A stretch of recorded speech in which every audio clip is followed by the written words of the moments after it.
जून 2025। लो जी, sports current affairs अगर पूछा जाए, करंट अफेयर्स के लगभग 8-10 प्रश्न में से 30 से 40% स्पोर्ट्स करंट आता है सेकंड ग्रेड के अंदर, वो वीडियो के अंदर हो, फोर्थ ग्रेड वगैरह में। याद रख लेना। राजस्थान भरतपुर से भरतपुर से रुद्राक्ष खंडेलवाल, खिलाड़ी का नाम याद रखना, भरतपुर से रुद्राक्ष खंडेलवाल। उन्होंने जो वर्ल्ड कप आयोजित हुआ यहां पर शूटिंग का, उसमें किस पदक से विजयी हुए वो, तो इस प्रतियोगिता के अंदर इनको गोल्ड मेडल मिलता है। कौन सा मेडल मिलता है? Gold medal. रुद्राक्ष खंडेलवाल के संबंध में व्याख्या वगैरह में टाइम लिख ना, यहाँ खराब नहीं करूंगा, यहाँ ज्यादा लिखने में टाइम इतना है नहीं। मैं इस 400 क्वेश्चन को सिर्फ 3 घंटे में आप लोगों को दे दूंगा, क्योंकि दिन भर ऐप में आप लोग पढ़ते हो, तो वहां में आपको सारी क्लासेस रहती है। पैरा ओलंपिक शूटर है। सबसे पहले तो याद रखना रुद्राक्ष खंडेलवाल क्या है, पैरा ओलंपिक शूटर है। और 2 जून को साउथ कोरिया के अंदर चांगवान के अंदर आयोजित आपके वर्ल्ड कप के अंदर पुरुषों की 10 मीटर, देखो 10 मीटर एयर पिस्टल की SH1 कैटेगरी। अब आज के टाइम में आरपीएससी नदीनस्थ बोर्ड ऐसे सिंपल क्वेश्चन नहीं देते, वहां ये क्वेश्चन दिया जाएगा कि रुद्राक्ष खंडेलवाल के संबंध में असत्य कथन कौन सा है। SH6 कैटेगरी दे देंगे तो SH1 कैटेगरी है, 10 मीटर एयर राइफल दे देंगे तो एयर पिस्टल याद रखना। चांगवान के अंदर आयोजित कोरिया, वहां पर इन्होंने साउथ कोरिया में क्या जीता है? गोल्ड मेडल जीता। इतनी सारी बातें याद करोगे तो प्रश्न आराम से सही होगा, नहीं तो फिर और सारे जो बच्चे कहते हैं ना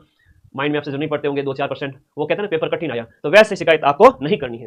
राजस्थान में 4 जून 2025 को जयपुर में आयोजित CII राजस्थान 7R कॉन्क्लेव आयोजित किया गया। इसका विषय क्या था? इसका जो थीम था, आज के टाइम में थीम बहुत पूछी जाती है, छोटी से छोटी घटना की थीम पूछी जाती है। कचरा प्रबंधन, रीथिंक, रिफ्यूज और रिड्यूस, रीयूज, रिबरफिश और आपका रिकवर और रिसाइकल, ये 7 इसमें आर दिए गए हैं। बहुत बढ़िया है। इवेंट आप लोगों को याद रखनी है, कौन सी इवेंट थी? इवेंट थी आपका CII, है ना। ये बहुत वेरी इंपॉर्टेंट, याद रखिएगा, मोस्ट इंपॉर्टेंट थीम याद करना। ये 7 आर है जो आपके CII कॉन्क्लेव जो आयोजित हुआ इसमें। ये लेटेस्ट करंट अफेयर्स का क्वेश्चन है। अभी हाल ही के अंदर हैदराबाद के अंदर जो प्रतियोगिता आयोजित की गई, सौंदर्य प्रतियोगिता, नंदिनी गुप्ता याद रखिएगा भारत की तरफ से पार्टिसिपेंट थी। ये टॉप 20 के अंदर जगह बनाने में कामयाब हो गई थी। इवेंट का नाम था मिस वर्ल्ड 2025। और राजस्थान के कौन से शहर? तो ये है अभी वर्तमान में कोटा शहर से, याद करना, कोटा शहर से बिलोंग करती है। और ये 72वीं मिस वर्ल्ड प्रतियोगिता, 72वीं मिस वर्ल्ड प्रतियोगिता जो कि आपके हैदराबाद में आयोजित हुई। कहां पर आयोजित हुई? हैदराबाद के अंदर आयोजित हुई। इसमें ये टॉप 20 में जगह बना पाई। हालांकि विजेता तो आपकी ओपल सुचेता चांगसरी जो बनी थी, जो थाईलैंड की थी, वो हम नेशनल करंट अफेयर्स के अंदर इंटरनेशनल उसमें देख लेंगे, क्योंकि इंडिया के अंदर कोई इवेंट आयोजित हुई है तो डेफिनेटली वो भले ही इंटरनेशनल, भले दूसरे देश की प्रतिभागी रही हो, लेकिन वो करंट अफेयर्स का नेशनल में क्वेश्चन बनता है। 2025 की मिस वर्ल्ड प्रतियोगिता जिसमें ओपल सुचेता चांगसरी जो थाईलैंड की विजेता बनी थी, उसमें भारत का प्रतिनिधित्व किया था किसने? नंदिनी गुप्ता ने। और 2023 की फेमिना मिस इंडिया वर्ल्ड भी आ चुकी है। तो लॉजिक, ये प्रश्न याद कर लेना। तो ये केवल ट्यूशन वाली क्लास नहीं, ये थ्योरी क्लास भी इसके साथ में है। तो जो व्याख्या मैंने इतनी दी है, मई और जून की बड़ी बड़ी व्याख्या है, उससे पहले मैंने व्याख्या अलग से भी करवाई थी आपको, अलग अलग महीने की। तो ये आपकी बहुत ही शानदार क्लास होने वाली है। राजस्थान के अंदर जून 2025 में प्रारंभ किए गए एक अभियान का नाम है सुरक्षा चक्र अभियान। इस सुरक्षा चक्र अभियान का संबंध, देखो बहुत प्यारा क्वेश्चन है, क्वेश्चन नंबर 4 जो कह रहा है सुरक्षा चक्र अभियान। देखो, बालकों और युवाओं के लिए आत्मरक्षा और कानूनी जागरूकता, बालकों के लिए आत्मरक्षा, सेल्फ डिफेंस। अब सेल्फ डिफेंस के लिए आपको कराटे आने चाहिए, जुडो आना चाहिए, इस तरह की चीजें आपको सुरक्षा चक्र अभियान के अंदर सिखाई जाती है। ये 2 जून 2025 को सशस्त्र बल जो 3री बटालियन RSC बीकानेर, वहां से इसकी शुरुआत की गई थी। उद्देश्य क्या था? कक्षा 6 से 12वीं तक के जो बालक होते हैं उनको सेल्फ डिफेंस के लिए अलग अलग टेक्निक सिखाना। ये कथन भी आ जाए तो भी तुम्हारा क्वेश्चन गलत नहीं होगा। राजस्थान के अंदर जून 2025 में शुरू किए गए लंपी अभियान है ना, जो लंपी रोग प्रतिरोधक टीकाकरण अभियान। लंपी आप सबको पता है विशेष रूप से गौ पशुधन के अंदर होता है, गायों के अंदर और बछड़ों के अंदर लंपी डिजीज। ये अभियान हाल ही के अंदर 2 जून से इसकी शुरुआत हो चुकी है। 2 जून से लेकर के आगामी 2 अगस्त तक, बारिश के मौसम में विशेष रूप से जुलाई और अगस्त, ये 2 महीने इस दौरान आपका लंपी डिजीज वाला अभियान चलेगा, जिसमें क्या किया जाएगा? राज्य स्तरीय टीकाकरण है ये। और इसमें पाली जिले की जो पाली जिले की पिंजरापौल गौशाला है, वहां से मंत्री हैं जोराराम जी कुमावत। पशुपालन जरा जोर आवे गुरु जी, इतना आसान नहीं है। तो जोराराम जी कुमावत का नाम याद रखना, मंत्री हैं आपके जोराराम जी कुमावत। 1,11,57,000 गौवंश को क्या लगाना है? टीका लगाना इसके अंदर शामिल है। ठीक है, ओके। अगला क्वेश्चन, इसमें कौन सी वैक्सीन है? पशुओं को गॉट पॉक्स वैक्सीन यानी कि उत्तरकाशी स्ट्रेन, ये वैक्सीन लगाई जाएगी। अगर इसमें से आरपीएससी कथन दे दे तो डेफिनेटली यू कैन एलिमिनेट। 5 जून 2025 को विश्व पर्यावरण दिवस मनाया जाता है। इसकी पूर्व संध्या पर राजस्थान के कौन कौन से स्थानों को अंतरराष्ट्रीय रामसर साइट यानी कि आपके, इसको छोड़ो आप, तो रामसर साइट के रूप में घोषित किया गया। रामसर साइट आपके मैनार, उदयपुर और खिचन गांव, फलोदी जिला, ये याद रखना। अब राजस्थान के अंदर रामसर की संख्या तुमसे पूछे तो राजस्थान के अंदर जून 2025 के अकॉर्डिंग 4 रामसर हो गई है। कितनी हो गई है? 4 रामसर हो गई है टोटल राजस्थान के अंदर। तो ये राजस्थान की आप लोगों को याद रखना है, टोटल रामसर साइट 4 हो गई है।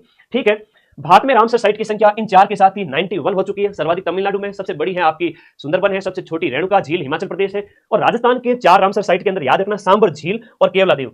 तो केवलादेव की अगर हम बात करें, ये बहुत इंपॉर्टेंट है, 1981 के अंदर, और उसके 9 साल बाद में आप लोग देखोगे कि सांबर झील को 1990 के अंदर रामसर साइट बनाया गया। अब परीक्षा में कई बार प्रश्न आता है कि राजस्थान की जो पहली रामसर साइट है वो कौन सी है? कई बार प्रश्न पूछा गया है, मोस्ट इंपोर्टेंट है। ठीक है, ओके, बहुत इंपॉर्टेंट है। तो ये दोनों की डेट आपको याद रखनी है। पर्यावरण दिवस के अवसर पर आयोजित 38वें वृक्ष बंधु पुरस्कार, इसमें लाइफ टाइम अचीवमेंट अवार्ड किसे दिया गया? 38वें, कई बार होता है पीपीटी से हो ना हो तो क्लास को देख लेना पूरा, ठीक है, बड़ी पीपीटी है तो क्लास पूरी देखना, बीच में स्किप मत करना। 38वें वृक्ष बंधु पुरस्कार में लाइफ टाइम अचीवमेंट अवार्ड किसे दिया गया? देखो 38वें वृक्ष बंधु पुरस्कार में लाइफ टाइम अचीवमेंट अवार्ड है वो किसे दिया गया? क्वेश्चन नंबर जो आपका 7 है, तो राम गोयल को दिया गया। राम गोयल को तो लाइफ टाइम अचीवमेंट अवार्ड मिला है, लेकिन इसके साथ साथ एक नाम याद रखना, प्रोफेसर ज्ञान सिंह शेखावत, इन्हें रूख भाइया अवार्ड दिया गया। कौन सा अवार्ड दिया गया? रूख भाइया अवार्ड दिया गया, याद रखना।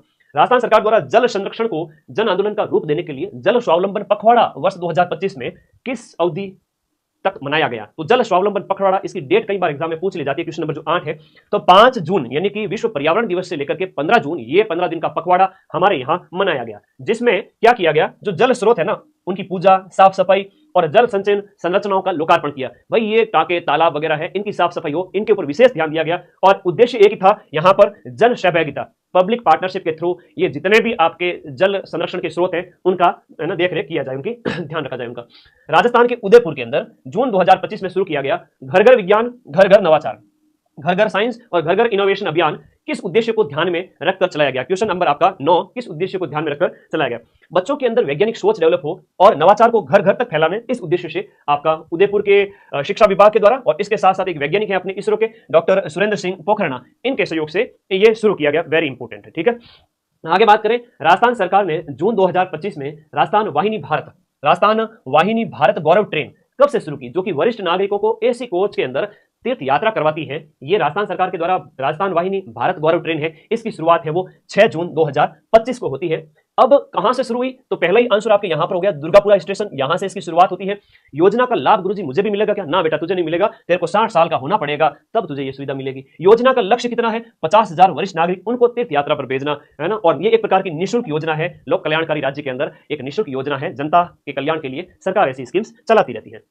राजस्थान के कोटा विश्वविद्यालय में नियुक्त नए कुलगुरु, जो कुलपति है कोटा विश्वविद्यालय के, हाल के अंदर नए कौन बने हैं? क्वेश्चन नंबर 11 में याद रखना, प्रोफेसर भगवती प्रसाद सारस्वत। भगवती प्रसाद सारस्वत की बात करें तो 7 जून को बने हैं और उन्हें वाइस चांसलर नियुक्त किया गया। कौन करेंगे? राज्यपाल करेंगे, और ये भाजपा के अजमेर ग्रामीण जिलाधीश, इसको छोड़ो, ऊपर वाला याद रखना। आईएएस अधिकारी भगवती प्रसाद कलाल अलग है, और वो जो कुलगुरु जो है कुलपति, तुम क्या सोचते हो कुलपतियों के प्रश्न नहीं आते? आज के टाइम में बोर्ड ऐसे प्रश्न देता है, विभिन्न बोर्ड के अध्यक्ष, कुलपतियों के अध्यक्ष, नए पदाधिकारी और मंत्री। मैं शॉर्ट वीडियो रोज टेलीग्राम पे, ये यूट्यूब पे डालता हूं 1-1 मिनट के, वो देख लिया करो, वहां से क्वेश्चन सही हो जाएंगे, ठीक है। चलो आ जाओ, इस साल तो भर्तियां हैं, चिंता मत करो। तो भगवती प्रसाद कलाल को भारत सरकार के किस मंत्रालय में एक निदेशक का पद दिया गया? इन्हें शिक्षा मंत्रालय के अंदर दिया गया। किसके अंदर? शिक्षा मंत्रालय के अंदर निदेशक के पद पर नियुक्त किया है। तो शिक्षा मंत्रालय ने स्कूल शिक्षा और साक्षरता विभाग में इनको क्या बनाया है? डायरेक्टर बनाया है, और इनकी नियुक्ति स्टाफिंग योजना, केंद्रीय स्टाफिंग योजना CSS के तहत 5 साल के लिए की गई है। क्वेश्चन नंबर आपका 13, राजस्थान कैडर के सीनियर आईएएस अधिकारी जिनका नाम है वी श्रीनिवास, उनको जून 2025 में कौन सी अंतरराष्ट्रीय संस्था का हेड बनाया गया है? तो यह है international institute of administrative sciences का हेड बनाया है, जहां पर इन्होंने ऑस्ट्रिया के प्रतिभागी थे उनको हराया है। तो यह बड़ा अच्छा क्वेश्चन यहां पर पूछा गया है। राजस्थान वो इस संस्था के इतिहास में पहले भारतीय अध्यक्ष रहे। आपको याद रखना है संस्थान का नाम, अंतरराष्ट्रीय प्रशासनिक विज्ञान संस्थान के पहले अध्यक्ष, और वो भी कोई भारतीय यहां पर बनने हैं, और वो अपने राजस्थान से, अच्छी बात है। और 3 जून को ऑस्ट्रिया के उम्मीदवार को हराया, और इनकी अवधि है वो 2025 से 2028 रहेगी। आज के टाइम में खतरनाक करंट पूछा जाता है, ध्यान रख लेना, ठीक है ना। ये तो गनीमत है कि हम मिला देते हैं, बाकी अभी हमें बहुत गहराई से पढ़ाना पड़ेगा। चलो राजस्थान के किन जिलों के अंदर विश्व पर्यावरण दिवस के अवसर पर रन फॉर एनवायरनमेंट आयोजित किया गया? रन फॉर एनवायरनमेंट का आयोजन, देखो ये इवेंट्स बड़ी अच्छी है, इंपॉर्टेंट है। सिरोही है, उदयपुर है, झुंझुनू है, नीमराना है, यहां पर रन फॉर एनवायरनमेंट का आयोजन किया गया। अब उदयपुर के अंदर हम बात करें तो ये मैराथन जिला प्रशासन और इसके साथ साथ वंदे गंगा जल संरक्षण अभियान इसके तहत शुरू की गई। ध्यान देना, मेरी बात को साथ सुनना अच्छे से। नीमराना की मैं बात करूं, जो कि कोटपुतली बहरौर जिले के अंदर स्थित है, वहां पर पुलिस, उद्योग जगत और प्रदूषण नियंत्रण बोर्ड मंडल के सहयोग से रन फॉर एनवायरनमेंट आयोजित किया गया। और घरों से प्लास्टिक मुक्त संदेश, हम पॉलिथीन ले आते हैं, उससे मुक्ति चाहिए, तो यहां पर ये अलग अलग अभियान आयोजित, चिंता ना करें। राजस्थान का पहला संत कबीर शोध केंद्र, तो संत कबीर शोध केंद्र किस शहर में स्थापित किया जा रहा है? भगवान देवनारायण जी का जो प्रश्न बना है अभी रिसेंटली, और ये संत कबीर शोध केंद्र डेफिनेटली एग्जाम में पूछा जाएगा, जरूर पूछा जाएगा। क्वेश्चन नंबर जो आपका 15 है, संत कबीर शोध केंद्र ये कोटा शहर के अंदर, राजस्थान में कोटा में स्थापित किया गया। अब संत कबीर की हम बात कर लेते हैं, थोड़ी बहुत शानदार क्वेश्चन है, ठीक है, बहुत ही प्यारे प्यारे क्वेश्चन है। लिखिएगा 3200 वर्ग मीटर में, ये 3200 वर्ग मीटर का भूखंड है, उसमें आयोजित होगा। 20 करोड़ रुपए की परियोजना है। अब संत कबीर से संबंधित कई बार क्वेश्चन आ जाता है कि काशी वाराणसी में जन्म है और मगहर में 16वीं शताब्दी में निधन इनका होता है। तो कहने का मतलब है कबीर जी 120 साल तक जिंदा रहे थे, है ना। कितने साल तक? 120 साल। और उपदेश जितने भयंकर रहे दिए थे वो तुम जानते ही हो, है। तो कबीर के तो भजन चलते हैं शानदार। गुरु स्वामी रामानंद जी, रामानंद के 9 अलग अलग शिष्य थे। याद रखिए, उत्तर भारत में भक्ति आंदोलन को फैलाने वाले रामानंदी थे जो रामानुज के शिष्य थे। अगला प्रश्न, जून 25 में राजस्थान लोक सेवा आयोग के नए अध्यक्ष की नियुक्ति हुई है और ये बन गए हैं UR साहू, उत्कल रंजन साहू। पहले ये कार्यवाहक अभी तक काम चला रहे थे इनसे, तो कार्यवाहक तो ये थे, तो संजय सोत्री पूर्व के थे। रवि प्रकाश मेहरा को बनाया गया, यहाँ पर हम बात करें तो पूर्व अभी DGP बनाया गया उत्कल रंजन साहू की जगह। लेकिन आज की ही खबर है, जब मैं वीडियो बना रहा हूँ, आज की खबर है कि 3 जुलाई 2025 को मेहरा की जगह नए डीजीपी बन गए हैं राजीव शर्मा। अब ये प्रश्न एग्जाम में छपेंगे वापस से, राजीव शर्मा नए डीजीपी है, अब ये डीजीपी नहीं रही, तो साथ में थोड़ा बहुत इनको पदभार दिया गया था। तो लेटेस्ट अपडेट रहा करो, मैं शॉर्ट नोट्स डालता हूं, मैंने शॉर्ट 2 दिन पहले मैंने शॉर्ट डाल के बता दिया था आप लोगों को। यूट्यूब पे आता है सिर्फ 1 मिनट का मेरा वीडियो, वो देख लो, वहां से क्वेश्चन कहीं आ जाएंगे, कई सारे। तो डीजीपी उत्कल रंजन साहू को आरपीएससी का राज्यपाल के द्वारा इनको चेयरमैन बनाया गया। नियुक्ति 10 महीने की रिक्ति के बाद में हुई है। आरपीएससी के बारे में याद रखना, यहाँ पर 22 दिसंबर 1949 को आरपीएससी की स्थापना की जाती है। आरपीएससी मुख्यालय अजमेर में, और लोक सेवा आयोग का जो अनुच्छेद है 315 से 323 याद रखना। कार्यकाल जो होता है वो आपका 6 वर्ष या 62 साल, जो भी पहले होगा वो। और बाकी आरपीएससी की पहली परीक्षा आपके कब हुई थी? 1951 में। और नियुक्ति कौन करता है? ये बड़ा अच्छा प्रश्न है जो अधीनस्थ बोर्ड और आरपीएससी बार बार पूछता है कि आरपीएससी के चेयरमैन की नियुक्ति, ये सब आरपीएससी के चेयरमैन की नियुक्ति राज्यपाल के द्वारा। 10 जून को राजस्थान सरकार ने किस वरिष्ठ आईपीएस अधिकारी को राज्य का कार्यवाहक पुलिस निदेशक डीजीपी नियुक्त किया था? तो ठीक है, मेहरा को नियुक्त किया था। अभी वर्तमान के अंदर आपसे कहे तो वर्तमान में कौन है? आपके राजीव शर्मा है, और ये लेटेस्ट अपडेट है वो 2 घंटे पहले का ही है। ठीक है, ये लेटेस्ट अपडेट 2 घंटे पहले का ही, राजीव शर्मा को कर देना, ये रवि प्रकाश जी अब नहीं है। तो चलिए इनको छोड़िए। Rajasthan league senior mains division 2024-25 का खिताब किस फुटबॉल अकादमी ने जीता था? पुलिस वाली बात दिमाग में रहेगी पीछे। यहाँ देखो, जिंक फुटबॉल अकादमी जो कि आपकी उदयपुर के अंदर स्थित है, उसे यहाँ पर Rajasthan league senior mains division जो फुटबॉल प्रतियोगिता इनके द्वारा जीती गई। चलो आगे देखो, तो इन्होंने फाइनल मुकाबले के अंदर किसको हराया था? राइजिंग जयपुर FC को 10-0 से हराया। आज के टाइम में स्पोर्ट्स करंट इतना आसान नहीं पूछा जाता, 2-3 कथन तो तुम्हें देंगे ही देंगे। तो ये राइजिंग जयपुर FC को 10-0 से हराया था, ये याद रख लेना। राजस्थान के अंदर गैस उत्पादन की दिशा में पहला प्रयास बकरी टीबा से शुरू, याद रखना, बकरी टीबा, बकरी नहीं है, बकरी टीबा से शुरू किया गया। यह स्थान कौन से जिले में? अब इससे प्यारा क्वेश्चन तो मैं क्या लेके आऊं, गैस और तेल के जो है हम बात करें जो आपके जैसलमेर बाड़मेर जो है वहां पर, तो ये बकरी टीबा जो लेटेस्ट शुरू में था ये जैसलमेर का है, बकरी जैसलमेर, पश्चिमी राजस्थान के जैसलमेर में ये ब्लॉक है। अब तक 3 कुओं की खुदाई यहां पर हो चुकी है। अगला देखिएगा, निम्न में से राजस्थान में 345 करोड़ की सौर ऊर्जा परियोजना हाल ही में जो चर्चा में थी उसके संबंध में आपको असत्य कथन का चयन करना है, ध्यान दीजिएगा। ये परियोजना क्वेश्चन नंबर 20 जो है, ये परियोजना वारी रिन्यूएबल टेक्नोलॉजी द्वारा संचालित की जा रही है। बिल्कुल सही है, वारी टेक्नोलॉजी के द्वारा संचालित की जा रही है, सही है।